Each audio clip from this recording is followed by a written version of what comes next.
ሰላም ጤና ይስጥልን የተከበራችሁ ተመልካቾቻችን በተለያዩ የጤና ነክ ጉዳዮች ላይ ትኩረቱን የሚያደርገው በጤና ሚኒስቴር እየተዘጋጀ ወደ እናንተ የሚደርሰው ሳምንታዊ የጤናችን የቴሌቪዥን ፕሮግራም ተጀምሯል። ሙልያ አስናቀ ከመላ ዝግጅት ክፍል ጋር አብረናችሁ ቆይታ እናደርጋለን። ዛሬ የምንገኘው በኢትዮጵያ ደምና ህብረ ሕዋስ ባንክ አገልግሎት ነው። የኢትዮጵያ ደምና ህብረ ሕዋስ ባንክ አገልግሎት ደህንነቱ የተጠበቀ በቂ የደም አቅርቦት ለጤና ተቋማት ለማቅረብ ዓላማ አንግቦ በ1969 ደርፓን አቆጣጠር በኢትዮጵያ ቀይ መስቀል ማህበር የተመሰረተ ሲሆን ከ2004 ጀምሮ በፌደራል ጤና ሚኒስቴር ስር ተጠቃሎ እየሰራ ይገኛል። ተቋሙ ህዝባችንን በማስተማርና የበጎ ፍቃድ ደም ለጋሾችን በማበረታታት ደም በመሰብሰብ በመለገስ እንዲሁም ጥናታዊ ምርምርን በመደገፍ ከፍተኛ አስተዋጽኦ ያደረገ ይገኛል።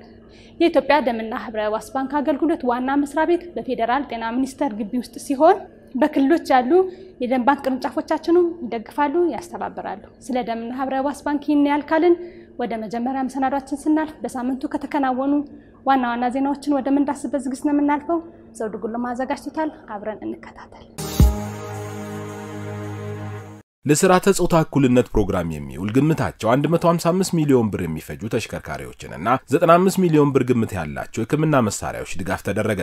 ተመጣጣኝ ልማት ለሚሹ ክልሎች የጤና አገልግሎት ፍትሃዊ ተጠቃሚነትን ለማረጋገጥና ጤና ላይ ተጽዕኖ ለሚያሳድሩ ወሳኝ ማህበራዊ ጉዳዮችን ለመቅረፍ እንዲሁም የስርዓተ ጾታ እኩልነት ፕሮግራም ትግበራን ለማፋጠን በአውሮፓ ህብረት የገንዘብ ድጋፍ የተገዙ ተሽከርካሪዎችና የሕክምና መሳሪያዎች ለአፋር፣ ለቤንሻንጉል ጉሙዝ፣ ለጋምቤላና ለሶማሊያ ክልሎች ድጋፍ መደረጉን የጤና ሚኒስትር ዶክተር መቅደስ ዳባ ገልጸዋል። ድጋፉ የህብረተሰቡን የአምቡላንስና የሕክምና መሳሪያዎች ጥያቄን ለመመለስ እንደሚረዳ የገለጹት ዶክተር መቅደስ ዳባ የተደረገው ድጋፍ የዘላቂ ልማት ግቦችንና የስርዓተ ጾታ ግቦችን ለማሳካት እንዲሁም የጤና ተቋማት አቅምን ለመገንባት የሚረዳ መሆኑን ገልጸዋል። ባለፉት ዓመታት ስርዓተ ጾታን መሰረት ባደረጉ በ5 መስኮች ሲተገበር የቆየው ፕሮግራም በአራቱም ክልሎች ውስጥ በሚገኙ 16 ወረዳዎች መተግበሩን የገለጹት የጤና ሚኒስትር ዴታ ዶክተር አየለ ተሾመ ሲሆኑ ድጋፉ በክልሎቹ የፍላጎት ጥናት ላይ ተመስርቶ የተደረገ መሆኑን ገልጸዋል። በድጋፉ 16 አምቡላንሶች፣ 9 ተሽከርካሪዎች፣ 30 ሞተር ሳይክሎችና የሕክምና መሳሪያዎችን የየክልሉ ጤና ቢሮ ኃላፊዎች ተረክበዋል። የጤና ሚኒስትር ዶክተር መቅደስ ዳባ ከጤና ሙያ ማህበራት ተወካዮች ጋር በመመካከር የወደፊት የትኩረት አቅጣጫዎችን አስቀምጠዋል። በዘላቂነትና በመዋቅራዊ አደረጃጀት የጤና ስርዓትን ለማሻሻል የዜጎችን የጤና አገልግሎት ፍላጎትና የባለሙያዎችን ጥያቄዎች ለመመለስ ከፖሊሲ ማሻሻያ ጀምሮ በርካታ ስራዎች እየተሰሩ እንደሆነ የገለጹት የጤና ሚኒስትር ዶክተር መቅደስ ዳባ ሲሆኑ አዋጅ የማጸደቅና የማስፈጸሚያ ደንቦችና መመሪያዎችን የማዘጋጀት ስራዎች ቀደም ብለው እንደ መንግስት አቅደውና ባለድርሻ አካላት እየተሳተፉበት በስፋት እየተከናወነ እንደሚገኝ ገልጸዋል። ዶክተር መቅደስ አክለው እንደገለጹት የጤና ሙያ ማህበራት ለጤናው ዘርፍ መጠናከር አስፈላጊ የፖሊሲ ግብዓቶችን በመስጠት ለጋራ ችግሮች የጋራ መፍትሄ በማፍለቅ በኩል ያላቸው ሚና ከፍተኛ እንደሆነ ገልጸው በቀጣይም እንደ ሴክተር የታቀዱ የሪፎርም ትግበራን ከወትሮ በላቀ ደረጃ በቅርበትና በትብብር መስራት እንደሚጠበቅባቸው ገልጸዋል። በውይይቱ የየማህበሩ ተወካዮች እንደገለጹት የጤና አገልግሎት አስተዳደርና ቁጥጥር አዋጅ ላይ ከመነሻ ጀምሮ እንደተሳተፉበትና በርካታ የአሰራር ችግሮችንና ጥያቄዎችንም እንደሚመልስ ይታመናል ያሉ ሲሆን አዋጁ አስፈላጊው ደንብና መመሪያ በፍጥነት ወጥቶለት ተግባራዊ ሊደረግ እንደሚገባ አክለው ገልጸዋል። የጤና ሙያ ማህበራት የጤና አገልግሎት ጥራት እንዲረጋገጥና የጤና ባለሙያዎች መብትና ጥቅም እንዲከበር ከሚመለከታቸው አካላት ጋር እየሰሩ እንደሚገኙ በመግለጽ ትክክለኛ የሆኑ የጤና ባለሙያዎችን ጥያቄዎች በመለየት ሰላማዊና ስነ ምግባራዊ በሆነ መልኩ ለማቅረብ ከጤና ሚኒስቴር ጋር ተናበውና ተቀናጅተው እንደሚሰሩ ገልጸዋል።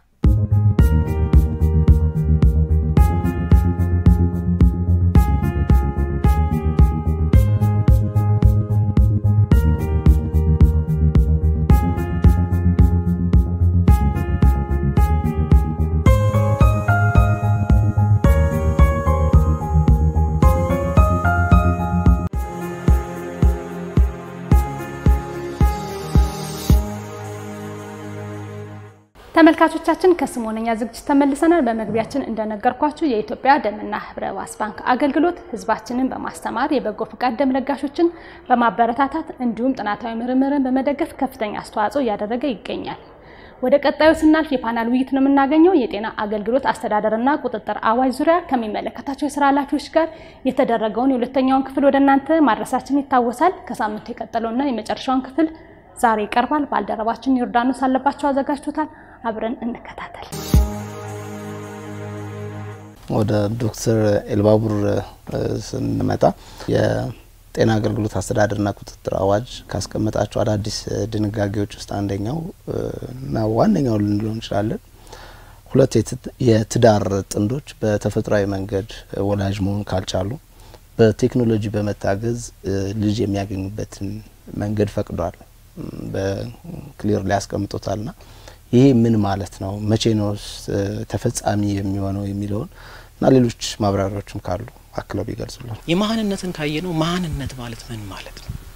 አይ ቲንክ ይሄንን መረዳቱ በጣም አስፈላጊ።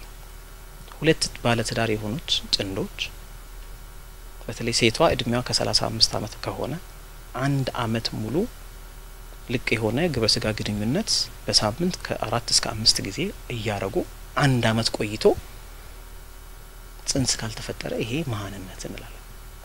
ሁለተኛው ደግሞ የሴቷ እድሜ ከ35 አመት በላይ ከሆነ እስከ 6 ወርም ሲሆን ማህንነት ሊሆን ይችላል። ስለዚህ ማህንነት ማለት ዲፊኒሽኑ ይሄ ነው ማለት። ይሄ ሲሆን ግን የማህንነትን መንስኤ ምንድነው ብለን መረዳቱ ደግሞ በጣም አስፈላጊ ነው። ማህንነትም አሁንም ቢሆን ይሄኛው እንዳለ ሆኖ ፕራይመሪ እና ሴኮንደሪ ይባላል። ከመጀመሪያው ምንም ያልወለዱ ማህንነት የሚባለው አለ። እንደዚህም ደግሞ ልጅ ከወለዱ በኋላ ደግሞ ቢመጣ ማህንነት ደግሞ ሴኮንደሪ ኢንፈርቲሊቲ እንላለን። ይሄ ማህንነት ምክንያቱ አንዱ የሴቷ ምክንያት ሊሆን ይችላል፣ ሁለተኛው የወንዱ ምክንያት ሊሆን ይችላል፣ ሶስተኛ የሁለቱም ሊሆን ይችላል። ብዙ ጊዜ ማህንነትን እኛ ሶሳይቲ ላይ ካየኸው የሴቷ ችግር ብቻ አድርገን ነው የምንወስደው። 30% የሴቷ ችግር ነው፣ 30% የወንዱ ነው። ምናልባት 20% ደግሞ ምክንያቱ አይታወቅም፣ 10% ደግሞ የጋራ ሊሆን ይችላል። ኢቭን ስታየው ፐርሰንቴጁ እኩል ወደ ማህበር ስትወስደው ግን አብዛኛው ጊዜ መሃን በቃ ሆነች ተብሎ ሌብል የሚደረገው ሴቷ ላይ ነው። ይሄ መስተካከል አለበት። ሁለተኛ መሃንነት የሴቷ ምክንያቶች ምንድነው ብለን እንኳን ካየነው ኦቫሪ የሚባለው ከኦቫሪ ጋር የተያያዘ ችግር ሊሆን ይችላል። ፋሎፒያን ቲዩብ የሚባለው ጋር ችግር፣ የማህፀን ይሄ ዩትረስ እና ሰርቪክስ ጋር የተያያዙ ችግሮች ሊሆኑ ይችላሉ። እንደዚህም ደግሞ ራሱን ከቻለ ከኤንቫይሮንመንታል እና ከላይፍ ስታይል ጋር የተገናኙ ችግሮች ሊኖሩ ይችላሉ። ጄኔቲካል ችግሮች ሊኖሩ ይችላሉ። እነዚህ ዝርዝሮቹ በጣም ብዙ ናቸው። የወንዶቹንም ችግር ስናየው የቴስቲክል ራሱ ችግር ሊሆን ይችላል። ስፐርም የምንለው ወይም ደግሞ የወንድ ዘር ራሱ መጠኑ ሞቲሊቲው ብቃቱ ያነሰ ሊሆን ይችላል። ከቴስቲክል ጋር ተያይዞ ደግሞ ሃይድሮሴል የሚባሉት የቴስቲክል አንዲሴንደንት ወይም ቴስቲክሉ ትክክለኛ ቦታ ላይ አለመሆን ሊሆን ይችላል። ከላይፍ ስታይል እና ከኤንቫይሮንመንታል ችግሮች ጋር የተያዙ ሊሆን ይችላል። ስንፈተ ወሲብ የወንድ ስንፈተ ወሲብ የምንለው ኢምፖቴንሲ የሚባለው ነገር ሊሆን ይችላል። ስለዚህ ብዙ ምክንያቶች አሉ ማለት ነው ማህንነቱ። ማህንነቱ ምክንያት ካለው ወደ ህክምና መሄድ ያስፈልጋል። ህክምና ላይ ደግሞ 3 አይነት ህክምናዎች ናቸው የሚሰጡት። አንደኛው መድኃኒት ነው፣ ሜዲኬሽን። በመድኃኒት መዳን ይቻላል። ብዙ ሰው ሳያቅ የሚጎዳበት ወደ ህክምና ሄዶ በቀላሉ መድኃኒት በመውሰድ ሆርሞኑን በተለይ በማስተካከል መውለድ ይቻላል። ሁለተኛው ደግሞ ሰርጀሪ፣ በተለይ ፋሎፒያን ቲዩቡ ከዘጋ ያንን በመክፈት ቲዩባል ብሎኬጁን በመክፈት ወይም ደግሞ የተለያየ ኢጢም ሲኖር እንደዛ ነገር ሊከሰት ስለሚችል በዛም ሊፈታ የሚችል ነገር። ሶስተኛ ደግሞ አርቲፊሻል ቴክኖሎጂን በመጠቀም አርቲፊሻል ሪፕሮዳክቲቭ ቴክኖሎጂን በመጠቀም ማግኘት ይቻላል። በዋናነት ግን ዛሬ አሁን አንተም የጠየቀው ህጉ ከዚህ በፊት ያልፈቀደልን አዋጅ ላይ ያልወጣው የአርቲፊሻል ሪፕሮዳክቲቭ ቴክኖሎጂ መጠቀሙን ነው። ይሄ አርቲፊሻል ሪፕሮዳክቲቭ ቴክኖሎጂ የሚባሉትም ምንድናቸው የሚለው ነገር ማየት በጣም አስፈላጊ ነው። አንደኛው ኢንቪትሮ ፈርቲላይዜሽን የሚባለው አለ፣ አይቪኤፍ። በአጠቃላይ ውጪ ላይ የወንድን ዘርና የሴቷን ዘር በማዳቀል ውጪ ላይ ዛጎት ፈጥሮ ከዛ በኋላ እንትን ካለ በኋላ ማህፀን ውስጥ ገብቶ እንዲያድግ ማድረግ ማለት ነው። ሁለተኛው ደግሞ ኢንትራ ሳይቶፕላዝሚክ ስፐርም ኢንጀክሽን፣ ስፐርም ኢንጀክት በማድረግ የሚወለድበት አይነት ሁኔታ አለ። ሶስተኛ ደግሞ ጋሜቶ ኢንትራፋሎፒያን ትራንስፈር የሚባል አለ፣ ጊፍት የሚባለው። ይሄ ማለት ምንድነው? እንቁላልና ስፐርምን አንድ ላይ ዛው ፋሎፒያን ቲዩብ አካባቢ ላይ አድርጎ እዛ ቦታ ላይ ዛይጎት ልጅ እንዲፈጠር የማድረግ ስራ ማለት ነው።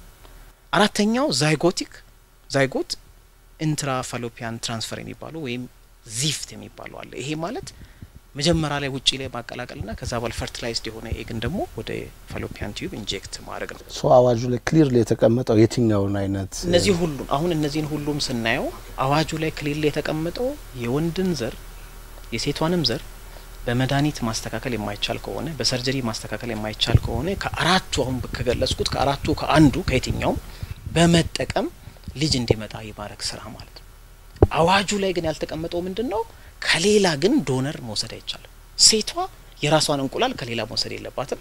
ወንዱም የራሱን ስፐርም ከሌላ መውሰድ የለበትም። የራሳቸው ሆኖ ባለትዳር ሆኖ ጥንዶች ሆኖ በተለያየ ምክንያት ቀደም በገለጽኩ ምክንያት መውለድ ካልቻሉ እና ለስንት አመት ሲቆዩ ቀደም አሁን እንደነገርኩ ነው ኢንፈርቲሊቲ ስንል 1 አመት ነው አብሮ ሆኖ አንፕሮቴክትድ የሆነ የልቅ የሆነ ግብረ ስጋ ግንኙነት ያያረጉ 1 አመት ከቆዩና ልጅ ካላገኙ ነው ኢንፈርቲሊቲ የምንለው ወይም መሃንነት የምንለው ያ ከሆነ ነው ወደ ሕክምና ተቋም የሚሄዱት ብዙ ምርመራዎች አሉ ከተመረመረ በኋላ ይሄ ነገር በመድኃኒት መዳን ይቻላል በሰርጀሪ ነው የሚስተካከለው ወይም ደግሞ በሪፕሮዳክቲቭ ቴክኖሎጂ ነው የሚስተካከለው የሚለውን ሐኪሙ ፕሮፌሽናል የሆነና እዛ ላይ ሙያተኛ የሆነ የማህፀንና የጽንስ ስፔሻሊስት ነው የሚወስነው ማለት ነው እሱ ከወሰነ በኋላ ልክ ይሄ ሲወሰን ከዚህ በፊት በአዋጅ የተደነገገ ስላልሆነ ብዙ ባለትዳሮች በዚህ ምክንያት ሲፈቱ ነበር ብዙ ቤተሰብ አካባቢ ላይ ችግር ይኖር ነበር በብዙ ነገር ተስማምቶ በብዙ ነገር አብሮ እየሰሩ ይያለ በዚህ ምክንያት የሚፈቱበት ሁኔታ አለ ብዙ የኢኮኖሚ ቀውስ የሚያመጣበት አለ አንዳንዶቹ ደግሞ ይሄንን ሕክምና ፍለጋ ጤና ባለሙያም ይያለ ተቋምም ይያለ መስራት እየተቻለ ህጉ ላይ ባለ መፈቀዱ ወደ ውጭ ሀገር ሄዶ እስከ $15000 አንዳንዴ እስከ $20000 ያወጣሉ ያን ሲያወጡ ደግሞ ምናልባት ያላቸውንም ሀብት ሙሉን አውጥቶ ነው የሚሄዱት ሲመለሱ ደግሞ የዳዳ ሊሆኑ ይችላሉ ማለት ነው ስለዚህ ይሄን ሁሉ ያስቀራል ብለን እናስባለን የኛ ጤና ባለሙያም ደግሞ እዚህ ላይ የተካነ ሙያተኛ የሆኑ አሉ በደንብ ህብረተሰቡን እንዲያገለግሉ ተቋሞቻችን ደግሞ እዚህ ላይ በደንብ ጎልብቶ እንዲያገለግሉም ትልቅ እድል ይፈጥርላቸዋል ብለን እናስባለን አገልግሎቱም በሁሉም ተቋማት ነው የሚገኘው እንዴት ነው የሚለው አው ምንድነው አሁን ይሄ አዋጅ ሲወጣ አዋጁ መውጣት ብቻም አይደለም ከዚህ በኋላ መመሪያ ደንብ በደንብ መውጣት ያስፈልጋል እዛ ላይ በደንብ መስተካከል ያለባቸው አቢዝ እንዳይደረጉ የሚደረጉ ነገሮች ይኖራሉ በተለይ ቴሪሸሪ ሌቭል 3ኛ ደረጃ በተለይ ስፔሻሊስቱ ሰብ ስፔሻሊስቱ ያለ እዛ ላይ የሚያስፈልጉት የሕክምና ግብአት ካለ ይሰጣል ማለት ነው ይሄ ማለት የመንግስትም የግልም ላይ ይሰጣል ማለት ነው አዋጁ አይገድብም ይሄ ነገር የመንግስት ላይ ብቻ ነው የግል ላይ አይቻልም አይልም ሁሉም ቦታ ግን ራሱን የቻለ ደግሞ ሬጉላተሪ አለ ወደ ዶክተር ተገነይን መለስ ልበልና እንግዲህ እዚህም በዚህ በጤና አገልግሎት አስተዳደርና ቁጥጥር አዋጅ ላይ የተወያየን በርካታ አዳዲስ ሀሳቦችን ያነሳና ማህበረሰቡ ግንዛቤ እንዲያገኝ ያደረግን ነው ያለነው ይሄም አንዱ አካል ነው ትልቁ ግንዛቤ ከመፍጠር አንፃር የሚዲያ ተቋማት ሚናው ከፍተኛ ነው የሃይማኖት ተቋማት ከፍተኛ ነው በተለያዩ መንገዶችም ደግሞ የሚመለከታቸው ባለድርሻ አካላትን አግኝቶ ይሄንን አዋጅ ግንዛቤ ከመፍጠር አንፃር በምን አይነት የመረጃ ማሰራጫ መንገዶችስ ማህበረሰባችን መረጃዎችን ከትክክለኛ ምንጭ ያገኝ ተብሎ ነው የሚታሰበው ይህ አዋጅ ሁሉም የሚመለከተው አካልና ህብረተሰቡ እንዲያገኝ በተለያየ መልኩ ከምናስተምረውና ግንዛቤ ከምንፈጥረው በተጨማሪ ራሱ አዋጁን ያለቀለት የመጨረሻውን በእኛ ዌብሳይትም በጋዜጣም የታተመውን ከዌብሳይት ጀምሮ በእኛ የማህበራዊ ሚዲያ ፕላትፎርሞች አሉን ብዙ ፕላትፎርሞችን እንጠቀማለን ራሱ ዌብሳይት ላይ አለ ከዛ በተጨማሪ ደግሞ የፌስቡካችን አለ ብዙ ተከታይ ያለው ትዊተር እንጠቀማለን መረጃዎችን በዚህ ላይ ተደራሽ እናደርጋለን ዩቲዩብ አለን ቲክቶክ አለን የቴሌግራም ቻናልም ፈጥረን መረጃዎችን ተደራሽ ያደረግን ነው በተለይም ወቅታዊ የሆኑ የጤና መረጃዎችን አዋጁንም ጨምሮ ሌሎችንም መረጃዎች በእነዚህ ፕላትፎርሞቻችን ተደራሽ እናደርጋለን ህብረተሰባችን ከዚህ በፊት ተከታትሎ ትክክለኛና እውነተኛ መረጃ ሲያገኝ እንደነበረው ሁሉ አሁንም የአዋጁንም ይዘቶች ሌሎች መመሪያዎችንም ከዚህ ጋር ተያያዥ የሆኑ ጨምረን ሲጸድቁና ሲወጡ እናወጣለን በእነዚህ የሚዲያ አውታሮቻችን በሙሉ በጤናችን ፕሮግራም አለን በሬዲዮ በቴሌቪዥን እናስተላልፋለን ህብረተሰባችን እንዲከታተለን የጤና መረጃ እንዲያገኝ ህይወቱን እንዲታደግ ጠቃሚ የሆኑ ሁሉ መረጃዎችን በእነዚህ እንዲከታተለንና መረጃዎችን እንዲያገኝ በዚህ አጋጣሚ መልእክቴን ማስተላለፍ ፈልጋለሁ እንደው ጠቅለል ተደርጎ ለነዚህ የሚዲያ የማህበራዊ ሚዲያ አክተሮች እንደዚሁም ደግሞ ለማህበረሰቡ ምን አይነት ነው መልእክት እንደው ያስተላልፉልን መልካም ነው ቢኮዝ የተሳሳቱ መረጃዎች ማህበራዊ ሚዲያ ተጠቃሚው አንቂውም እያወጣ ነውና ከእንደዚህ ተቆጥቦ ትክክለኛ መረጃውን ከመጠቀም አንፃር የሚሉን ነገር ካለ መረጃ እንግዲህ በሁለት መልኩ ማየት እንችላለን መረጃ እጅግ በጣም ጠቃሚ በተለይም ደግሞ ከጤና አንፃር ሲሆን ህይወትን የሚያድን መረጃ ትክክለኛ መረጃ ከሆነና ወቅታዊ እንዲሁም ለህብረተሰቡ በጣም ጠቃሚ የጤና መረጃዎች የህብረተሰቡን ከሞት የመታደግ አገልግሎት የት እንደሚገኝ ፈጥኖ ያንን መረጃ አግኝቶ ህይወቱን የሚታደግበት መረጃ በጣም ጠቃሚ መረጃ ነው ብለን ወስዳለን። ይሄንን ለህብረተሰባችን ተደራሽ እናደርጋለን። ሌሎችም በዚህ መልኩ እንዲሰሩ ተደራሽ እንዲያደርጉ በምክክርም በፎረሞቻችን በተለያየ መልኩ እንሰራበታለን። ሁለተኛው ግን የተሳሳቱ መረጃዎች ናቸው። በተለይም ከጤና አንፃር የተሳሳቱ መረጃዎች ወቅታዊም ያልሆኑ ሙያዊም ያልሆኑ መረጃዎች ለጥፋት ሊዳርጉ ይችላሉ። ህይወትንም ጭምር ሊያሳጡን ይችላሉ። መረጃ እጅግ በጣም ጠቃሚ ስለሆነ ማለት ነው። ይሄንን መረጃ ፊልተር አውት ማድረግ መለየት አበጥሮ ማየት ያስፈልጋል። ሁሉም መረጃ በሚዲያ ላይ በሶሻል ሚዲያውም በሌላው ሚዲያ ይሁን ስለወጣ ሁሉም መረጃ ትክክል ነው ማለት አንችልም። የተሳሳቱ መረጃዎች ሲወጡ እናያለን። በኮቪድ ጊዜ ይሄ እጅግ በጣም ተምረንበታል። ሁላችንም ህብረተሰባችንም ትምህርት ወስዶበታል። የሚያደናግሩ ከእውነት የራቁ መረጃዎች ህብረተሰቡን ስጋት ውስጥ የሚከቱ መረጃዎች ሲወጡ ነበር። ያንን አበጥሮ አይቶ ትክክለኛ መረጃ ምንጩን ለይቶ ህብረተሰባችን ተጠቅሞ ኮቪድ እንኳን ሊያደርስ የነበረው ከፍተኛ ጉዳት መቀነስ የተቻለበት ጊዜ እንደነበረ ሁላችንም እናስታውሳለን። ስለዚህ አሁንም ህብረተሰቡም ትክክለኛ መረጃ በዋናነት ከጤና ሚኒስቴር የሚወጡ መረጃዎች ማየት ጤና ባለሙያዎች እስከታች ድረስ ያሉ ጤና ባለሙያዎች በሙያዊ ድጋፍ በሙያ የተደገፈ መረጃ ለህብረተሰቡ ምክርንም ይሰጣሉ። አሁን ለምሳሌ እኛ እዚህ በነጻ የስልክ መስመር አለን 952 በነጻ ተደውሎ ምክክር ካውንስሊንግ ይሰጣል። መረጃ ራሱ ተደራሽ እናረግበታለን። ከዛ በተጨማሪ ደግሞ ህብረተሰቡ የት እንደሚሄድ ሪፈር አገልግሎት ከሆስፒታል የሚፈልጉትን የት እንደሚገኝ ጭምር የሪፈር አገልግሎት ይሰጥበታል። ቅሬታም ካላቸው ቅሬታቸውንም አቅርቦ ያንን የምናስተናግድበት አካሄድም አለን። ስለዚህ እነዚህና ሌሎች ቅድም የዘረዘርኳቸው የሶሻል ሚዲያውንና የጤናችን ሬዲዮ ፕሮግራሞቻችን በሙሉ ለህብረተሰቡ ጠቃሚ የሆኑ መረጃዎችን ትምህርታዊ መረጃዎችን እና ግንዛቤ የሚፈጥሩ መረጃዎችን እንለቃለን። ይሄን እንዲከታተል ሌሎች የሚዲያ አካላት የሚዲያ ተቋማት እና የሚዲያ ባለሙያዎችም እንደዚሁ ከኛ ጋር ሆኖ የሚሰሩ ከሚመለከታቸው የጤና ባለሙያዎችና አመራሮች ጋር ሆኖ ደግሞ የሚሰሩ የጤና መረጃ ተደራሽ የሚደረግባቸውም አሉ።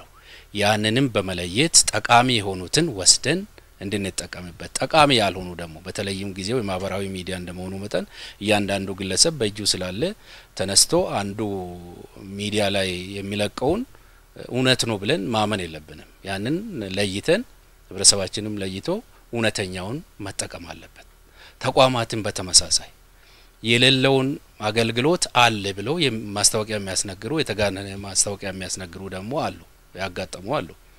ያንንም ከሚመለከታቸው ጋር ሆነን የህግ አግባብም ቁጥጥርም ተደርጎ አዋጁም ባይዘው የቁጥጥር ሲያሜው እንደሚያስቀምጠው ቁጥጥር ነው አንዱ ያስተዳደረና ቁጥጥር አዋጅ ነው የሚለው የጤና አገልግሎት አዋጁ። ይሄንንም የሚያጠናክር ስታንዳርድ እንዲኖር የሚያጠናክር በተቀመጠው ስታንዳርድ መሰረት ደግሞ ሁሉም ተቋማት በዛ መሰረት እንዲሰሩ የሚያስገድድም የሚቆጣጠርም ጭምር ነውና ይሄን እድል ይዞ ነው የመጣው። ይሄን እድል ደግሞ መጠቀም መቻል አለብን። ከዛ ሁሉ በፊት ግን የማስተማር ግንዛቤ መፍጠር የመመካከር ስራዎች ይቀድማሉ። የመጨረሻ ጥያቄዎች ላድርግና ዶክተር ኤልባቡር እንደው ቀረን እዚህም በገልጽ ይሄንን ሐሳብ ባነሳ የሚሉት ካለ እሱን ቢገልጹልን ብዬ ነው አጠራርከው። ይሄ አዋጅ በቁንስሉ ትንሽ ነገር ነው ያወራ ነው። በጣም ብዙ ነገር ነው የተካተተው። በነገራችን ላይ ጤና ሚኒስቴር ያወጣቸው አዋጆች ብዙ ናቸው። ፖሊሲዎቹም ጭምራሉ። ይሄኛው አዋጅ ላይ የተካተተው ራሱ እጅግ በጣም ብዙ ናቸው። በዋናነት ህብረተሰቡ አካባቢ ላይ ያለው በሰፊ ሲወራ የነበረው አንዳንዴ ደግሞ ምናልባት ሰው እንዳይታለል ትክክለኛ የሆነ ኢንፎርሜሽን እንዲያገኝ በጣም አስፈላጊ ነውና ብዙ ጊዜ ሚዲያ ላይ በጣም በብዛት ሲናፈስ የነበሩት በዋናነት እነዚህ ናቸው በሚል እንሳቤ ነው እንጂ ሌሎቹም እዚህ ላይ ተካተተው አሉ። ለምሳሌ አንደኛ ደረጃ ህክምና ላይ ሁሉም ቦታ ተደራሽ እንዲሆን ፍትሃዊነት እንዲኖር ተደራሽነቱ እንዲኖር ጥራቱን የጠበቀ እንዲሰጥ ከጤና ኬላ ጀምሮ እስከ አንደኛ ደረጃ ሆስፒታል ማለት ነው። እሱ ላይም አሁን አዋጁ ላይም በደንብ ተካቷል በሰፊው እዛ ላይም አለ። ለወደፊቱ ግን ራሱን የቻለ ደንብና መመሪያ ሲወጣለት ደግሞ በደንብ ግልጽ እያደረግን እንሄዳለን። ሁለተኛው ደግሞ በተለይ ተሐድሶ ህክምና አሁን ስናየው ሳይንቲፊካሊ ከ5 ሰው አንድ ሰው ዲሳቢሊቲ ያለበት ነው የሚለው። ያ ማለት 120 ሚሊዮን ህዝብ እንኳን ብንወስደው ከ20 ሚሊዮን ሰው በላይ ችግር አለው ማለት ነው። ዛሬም ደግሞ አሁን ብናስበው ሪሃብል አሁን ባለፈው በርዝ ዲፌክት ትልቅ ካምፔን አድርገናል። በጣም ብዙ ንቅናቄ አድርገናል። አንደኛ በተወልዶ ምክንያት የሚከሰቱት የተፈጥሮ ችግሮች በርዝ ዲፌክት የምንለው ብዙ ናቸው። እነሱን እንዴት መከላከል እንችላለን? መከላከል ላይ መስራት አለብን በሰፊው። አዌርነሱ ላይ ያንን አውቆ ደግሞ ወደ ህክምና ሄዶ ህክምና እንዲያገኙ መስራት አለብን። ለዛም የሚሆኑ ህክምና ተቋማቶቹን ማሳደግ ያስፈልጋል። እንደገናም ከዛም ደግሞ አገግሞ የተወሰነ አካላዊ ችግር ካለባቸው ደግሞ ለነሱ የሚያስፈልገው የማጋገሚያ ህክምና ያስፈልጋል። ስለዚህ ይሄ ሪሃቢሊቴሽን የምንለው በተዋረድ አሁን የተወሰነ አማኑኤል ሆስፒታልና የተወሰነ ቦታ ነው እየተሰጠ ያለው። አሁን ይሄ አዋጅ የሚደነግገው ግን ሁሉም ጤና ተቋማት ባለው ስታንዳርድም ቢሆን ማስቀመጥ አለባቸው። ይሄንን ሰርቪስ አገልግሎት ለህብረተሰቡ መስጠት አለባቸው የሚል ነገር ተካቷል። ስለዚህ በዚህ የሚሰቃዩትና ምናልባት አዲስ አበባ የሚመጡት የተለያየ ቦታ የሚሄዱት ብዙ ኪሎ ሜትር የሚሄዱት አንዳንዶቹ አቅማቶ በየቤቱ እንኳን የሚሰቃዩትም ሰዎች ይሄንን አክሰስ እንዲያገኙ ያደርጋል ማለት ነው። እዚህ ላይም ደግሞ ኢንክሉዥንም ተጨምሮበታል። እነሱንም አካቶ እያንዳንዱ ዘርፍ ላይ እንዲሳተፉ ምርታማ ዜጋ እንዲሆኑ እንዳይሰማ ለነሱ የሚሆን አይነት ተቋማትም መገንባት አለበት በሚልም ጭምር እዛ ላይ የተካተቱ ነገሮች አሉ። በተለይ ከታድሶ ጋር ስናየው አንዱ ትልቁ ሜንታል ሄልዝ ነው፣ የአእምሮ ማለት ነው። አሁን ባለው ሁኔታ ላይ በጣም ሜንታል ሄልዝ ፕሮብሌም ከፍተኛ ነው፣ እንደ ዓለምም በጣም ከፍተኛ ነው። ብዙ ሰውን ከራሱ አሁን በቅርብ ጊዜ ሶሻል ሚዲያ ላይ አይታችሁ ይሆናል ከፎቅ ምናም እንደዚህ ሞቱ ወይም ደግሞ እንደዚህ ያው ራሳቸውን አጠፉ መድኃኒት ወስዶ መሰቀል፣ ብዙ ነገሮች አሉ።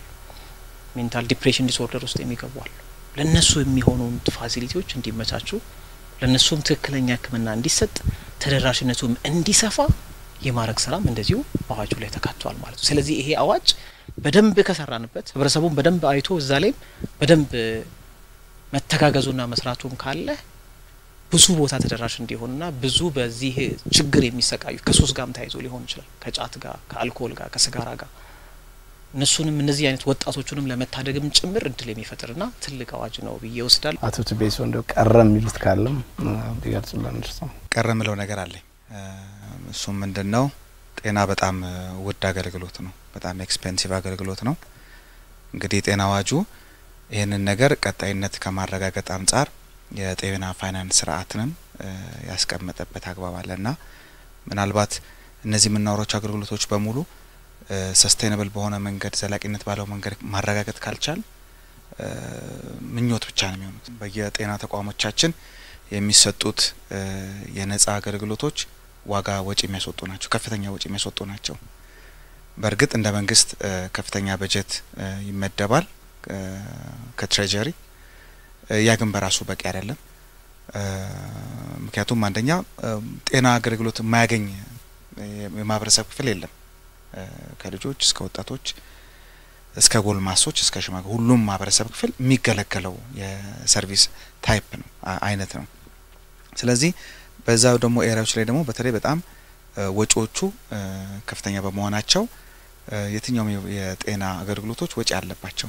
ከባለሙያ ወጪ ሊሆን ይችላል፣ ከመድኃኒት አቅርቦቶች ወጪዎች ሊሆን ይችላሉ፣ በርካታ ወጪ አለውና እነዚህ ነገሮች የአሰራር ስርዓት በተለይም ደግሞ በአገር ውስጥ ያለውን የፋይናንስ ስርዓት ውስጥ ያለውን ድርሻ በምን አግባብ ማሳደግ አለበት የሚል አስፓየር ያደረገ ምልከታ ያለው አዋጅ ነውና ይሄ እንደ ዋና በተለይም ደግሞ ዘለቄታዊነት ያለው ቀጣይነት ያለው የታካሚዎችን መብት ከማረጋገጥ ጥቅምም ከማረጋገጥ አገልግሎቱን ከማስፋት ጥራት ከመጠበቅ አንጻር ዋነኛ ነው ብዬ አስባለሁና ይሄ በተለይም ደግሞ እንደ አንድ ዋና መነሳት ያለበት ነገር ነው ብዬ አስባለሁ። ሌላው ከምርምር ጋር አብሮ የተገናኙ ነገሮች ያው እንደሚታወቀው በኮቪድ ጊዜ ቅርብ ጊዜ ተወስታችን ቻሌንጁ በተለይ ለአዋቂዎች የሚደረጉ የምርምር የቫክሲን ምርቶች ለወጣቶች መጠቀም የተቸገርንበት፣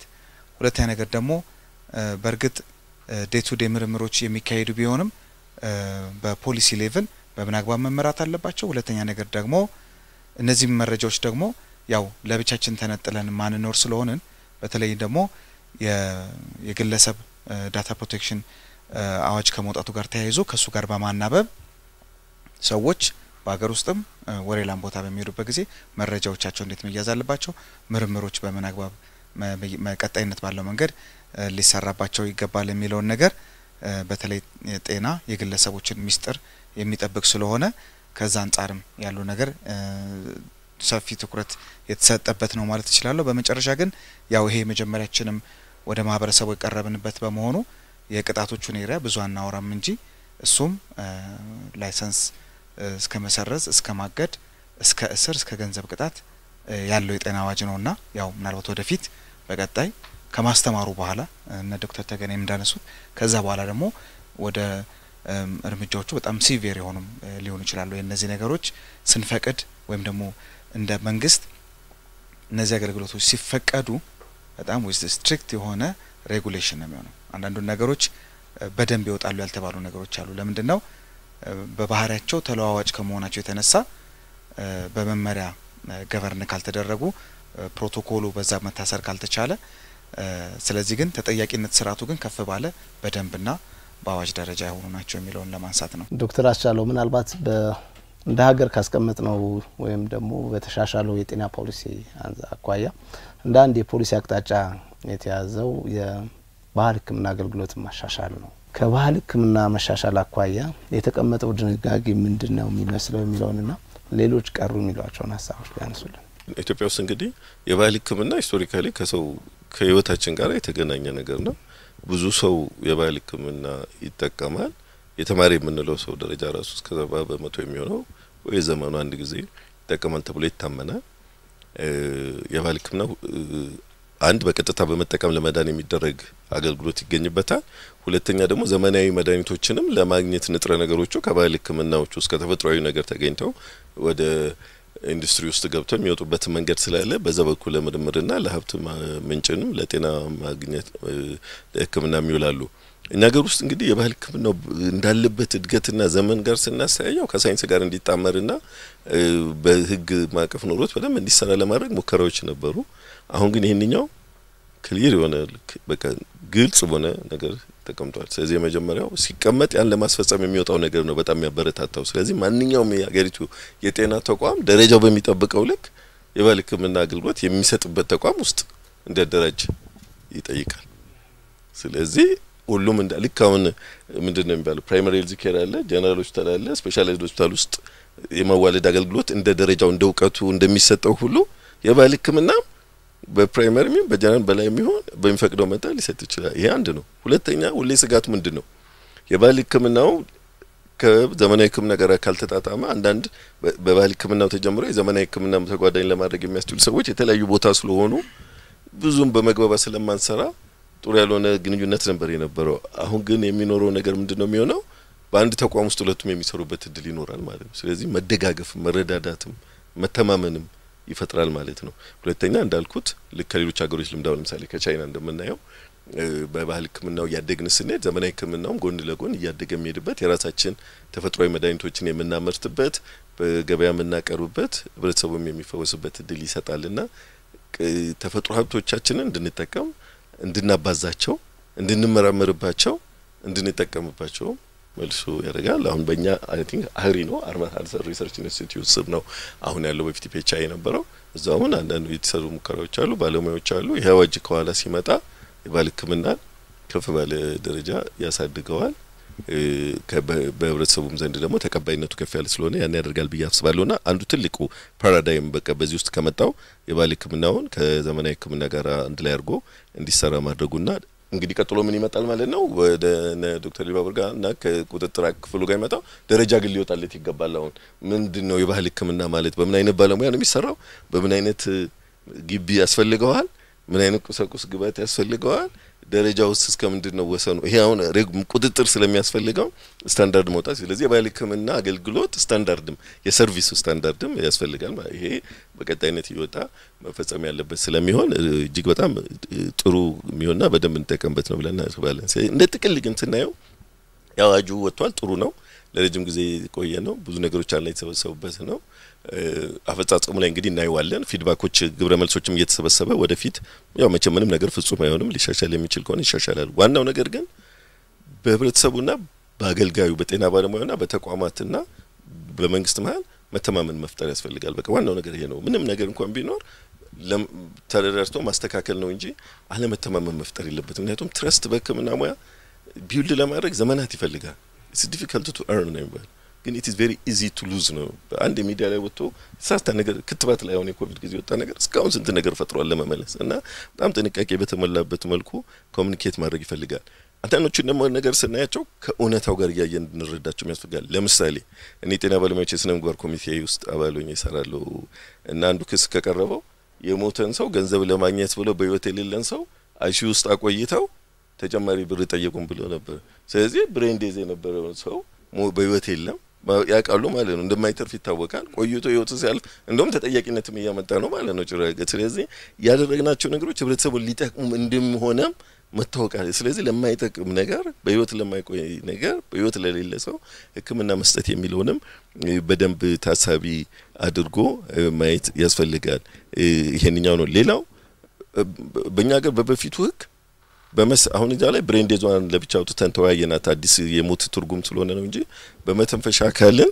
በመሰረ ላይ የተመሰረተና የተነፋፈስ ስርዓት ለሚቋረጥበት ሁኔታ ነው አርቲክሉ የሚለውና እዛ ውስጥ አንዱ ሰው ሲሞት ሁለት ነው ዲፊኒሽኑ ማለት ነው ካርዲዮሬስፒራቶሪ ኤንድ ብሬን ዴዝ ነው ሶስተኛው እኛ ሀገር ውስጥ በአንድ በኩል ሰዎች የሚታከሙት ኮንሰንት ሰጥተው ቅድም አቶ ቲቤሶ እንዳለው በፈቃዳቸው ነው ይላል ስለዚህ አለመፈለግም መብት አላቸው በበፊቱ ግን ማሽን ላይ ያለ ሰው አይ እኔ በቃ ህክምናውን አልፈልግም ወደ ቤቴ መውሰድ ፈልጋለሁ ወይ ህክምና እንዲቋረጥ ፈልጋለሁ ቢል በበፊቱ ይሄ ማቋረጥ አይቻልም በፈቃዱም ነው በሰው ፍላጎት ፈልጉም ስለዚህ በፍላጎት ስለ በህይወት የመኖር መቀጠል የሚችል ሰው ማለት አይደለም ግን ህክምና በኮንሰንት መተማመኛ በመስጠት የሚደረግ ነገር ስለሆነ ይሄን ህክምና አልፈልግም ማለት አይችልም ሰው ይሄንን የማድረግ አሁን በሚወጣው መመሪያ ላይ ተካቶ ክራይቴሪያዎች ወጥተውለት ሜካኒካል ቬንቲሌተሩ ሊቋረጥ የሚችልባቸው ክራይቴሪያዎች ይቀመጣሉ ግን ምንም ዊዝን ኢቶኔዛ እንደሚባለው ቅድም እንደተባለው ሆም ብሎ ሰውን አገልግሎቱን አማን ህይወቱን እንዲያጣ በማድረግ አክቲቭ ኢቶኔዛ ይባላል ወይንም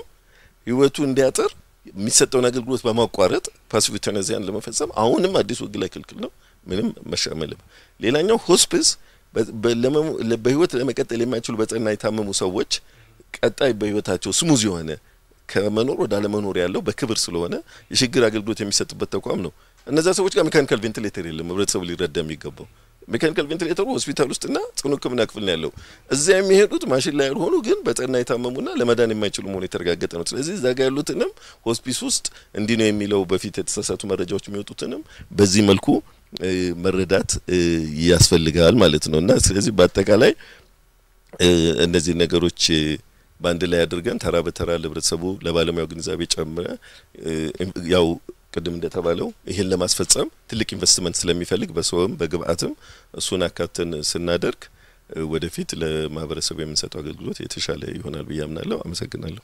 ተመልካቾቻችን ዛሬ በቅርቡ በህዝብ ተወካዮች ምክር ቤት 13ኛ መደበኛ ጉባኤ ላይ በጸደቀው የጤና አገልግሎት አስተዳደርና ቁጥጥር አዋጅ 1362 ላይ ከሚመለከታቸው የስራ ኃላፊዎች ጋር ያደረግነው ውይይት ይሄን ይመስላል እናንተም በዚህ ዙሪያ ላይ ግንዛቤውን እንዳገኛችሁ እሙን ነው በቀጣይም አዋጁን በሚመለከት ሰፋፊ ግንዛቤ ማስጨበጫ ስራዎችን በዚሁ ሚዲያችን የምንሰራ ይሆናል ክብራን እንግዶቻችን እዚህ ድረስ መጣችሁ በጉዳዩ ላይ ማብራሪያና ምላሽ ስለሰጣችሁን እጅግ ያመሰግናለሁ ደህና ሁኑ የተከበራችሁ ተመልካቾቻችን በጤና አገልግሎት አስተዳደርና ቁጥጥር አዋጅ ቁጥር 1362/2017 ዙሪያ ከሚመለከታቸው የስራ ኃላፊዎች ጋር ለተከታታይ 3 ሳምንት የተደረገው ውይይት በዚህ ተቋጭቷል ደም በመለገስ ህይወት ታደጉ ሙሉ ያስናቀ ከመላ ዝግጅት ክፍል ጋር አብረናችሁ ነበርን መልካም ጊዜ